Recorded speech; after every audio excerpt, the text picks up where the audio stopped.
Excuse me ma'am, hello, excuse me, അവർ തന്നെ ഓർമ്മയുണ്ടല്ലേ? ഞാൻ ഇവിടെ 2 ആഴ്ച ആയി വന്നിട്ട്. എന്തോ പരിപാടി ഇവിടെ? ഞാനിപ്പോ ഓ, ഞാൻ ഫോട്ടോ എടുക്കാൻ ഇറങ്ങിട്ട് പോ 2 ആഴ്ച ഞാൻ മെസ്സേജ് ഉണ്ടായിരുന്നില്ല, കണ്ടില്ല. ഞാൻ വിചാരിച്ചു മൈൻഡില്ലാന്ന് തന്നെ.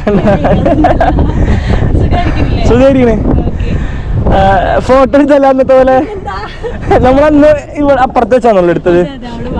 നമുക്ക് ഇവിടെ വെച്ചിട്ട് ഇവിടെ വരാറുണ്ട് ഇങ്ങനെ ഇടയ്ക്ക്. അതെല്ലാം സ്ഥലം ശരിക്കും അറിയോ?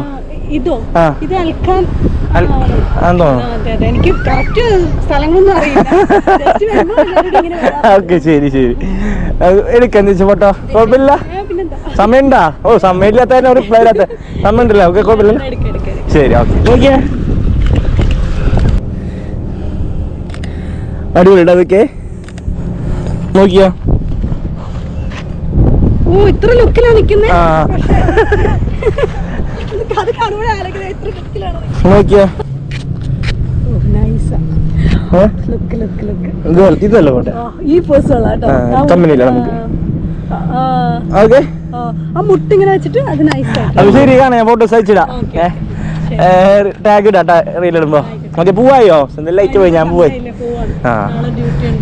അതെ, അപ്പൊ അവിടെ തന്നെയല്ലേ താമസം? ഇവിടുത്തെ അതന്നെയല്ലേ? ഞങ്ങൾ അവിടെ തന്നെ പാർക്കിന്റെ അടുത്ത്. ശരി, കാണാം. എന്തായാലും സന്തോഷം, കണ്ടില്ലട്ടാ. ഓക്കെ, കാണാം, ബൈ. ഓക്കെ. കാണാതെ പയ്യെന്ന തോന്നലായി, കണ്ടിട്ടും കണ്ടിട്ടും പോരാതായി, തൊട്ടപ്പോൾ ആത്മാവിൽ തേൻ നിറഞ്ഞു, പൂ പോലെ നീ വിരിഞ്ഞു. ഉള്ളിലൊളിച്ചൊരു മോഹമെല്ലാം കള്ളത്തരങ്ങട തുള്ളികളായി, കണ്ടനരം കൊണ്ടലായി, കൊണ്ടലിൽ മിന്നലായി. മിന്നൽ വള